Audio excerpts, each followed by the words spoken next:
416 horsepower and 732 foot-pounds of torque. Oh, I'm sorry, I was reading the wrong thing. I believe it's 115 horsepower and about 130 in torque.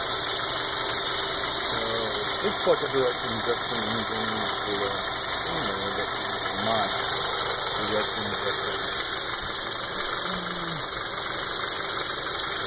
Numbers that are made by the ones up here. And just to show you the level of the hood, engine doesn't come anywhere close to going above the hood. Actually, it fits in the frame pretty nicely without zooming or backing up or anything. So far it's been completely reliable.